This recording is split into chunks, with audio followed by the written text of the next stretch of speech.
today's video, magluluto po tayo ng adobong tawilis. Ito na po yung ating isda, nilinis na siya. Lagyan natin ng luya, bawang, saka ng sibuyas.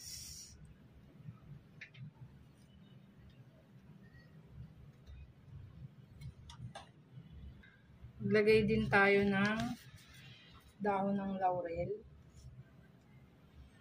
Ilagay ko po sa ilalim yung ibang spices para lumasa siya habang pinapakuluan natin yung ating isda.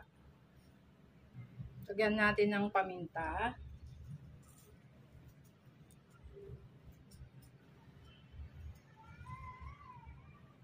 Suka.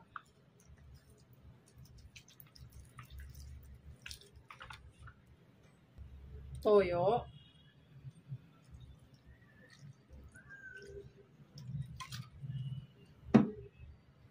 Patakan natin ng konting mantika. Tapos lagyan din natin ng konting tubig.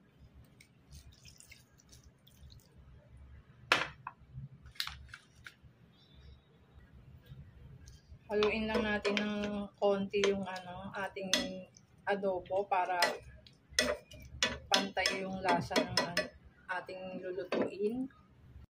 Haluin lang natin yung ating nilagay na mga sangkap. Saka natin siya pakuluan. Kumukulo na yung ating isda.